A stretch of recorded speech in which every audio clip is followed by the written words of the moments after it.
ଏଇମାନଙ୍କୁ ମିଳିବ ନାହିଁ ଆଉ 3000 ଟଙ୍କା ଭତ୍ତା। କଣ ରହିଛି ସମ୍ପୂର୍ଣ୍ଣ ଭାବରେ ତଥ୍ୟଟି ଆଜି ଦେଖିବା। କାହିଁକି ମିଳିବ ନାହିଁ ଏଇମାନଙ୍କୁ ଆଉ 3000 ଟଙ୍କା ଭତ୍ତା। ଆପଣ ବିଶ୍ୱାସ କରନ୍ତୁ କି ନ କରନ୍ତୁ, ଏଟା ସତ ଘଟଣା ଆଜ୍ଞା। ଦେଖନ୍ତୁ, ଯାହାକି ବର୍ତ୍ତମାନ ସୂତ୍ରରୁ ଯାହାକି ସୂଚନା ଆସିଛି, ଏମାନଙ୍କୁ ଆଉ 3000 ଟଙ୍କା ଭତ୍ତା ମିଳିବ ନାହିଁ।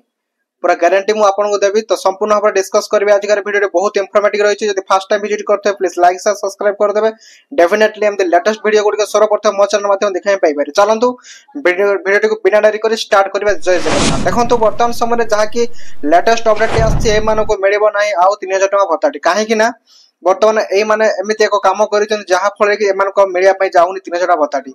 आपण संपूर्ण भाव में देखंतु डिटेल्स बुझी पारिबे। तो देखिला पर ही कमेंट करंतु काहे कि मु कहूची एमानको मिलिबो नाही 3000 टका भत्ताटी। आपण जते रिक्वेस्ट करले भी जते जहा करले भी किछि आपनको काम दबोनी। काहे कि ना एपरि किछि आसीछि सूचना, एपरि किछि आसीछि हम पाखको अपडेट। जहा अपडेट आपनको जणा पर आपण भी निजे आश्चर्य हेइछि काहे कि सतरे एमिति करूथले हमें। तो हमको सेते में 3000 टका मिलियार वंचित होई गले। तो देखंतु वर्तमान समय जहा कि लेटेस्ट अपडेट आसीछि 3000 टका भत्ता को नेकी अपडेट बहुत गुरुत्वपूर्ण रही है। फर्स्ट टाइम विजिट करते प्लीज लाइक शेयर सब्सक्राइब कर डेफिनेटली बेल आइकन को ऑन कर देबे। जहा फल कि एमिति लेटेस्ट वीडियो गुडी सर्वप्रथम आपण देखबा पई पाई परिबे हम चैनल ले। तो देखंतु जहा कि वर्तमान अपडेट आसीछि ते एमानको मिलिबो नाही 3000 टका भत्ताटी। एमानको केवल मिलिबो 3000 टका भत्ताटी।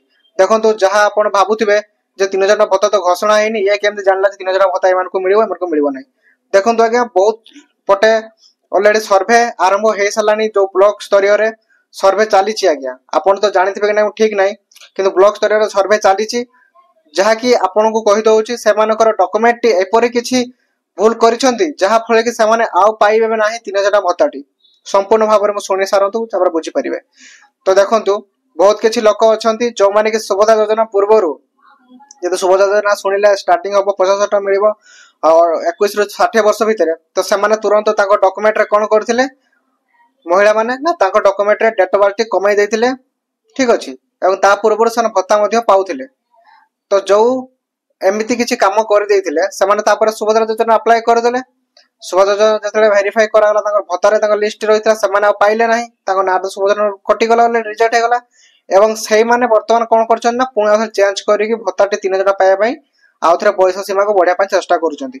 तो सेमानकु टोटल मिलिबो नाही आज्ञा 3000 टका भत्ताटी। तांको पूरा ब्लैक लिस्ट कर दिया जो, सेमानकु रिजेक्ट कर दिया जो एवं सेमानकु केबे भी मिलि पारिबो नाही। पूरा गारंटी देकी मु आपन कहूची केबे भी मिलि पारिबो नाही। जदि आपन बिलीव करनो थबे तो ठीक अछि।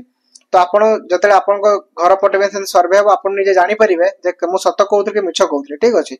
एपरि लेटेस्ट अपडेट रहितला जहा कि मधुबाबु पेंशन योजना रो 3000 टका टी भत्तार।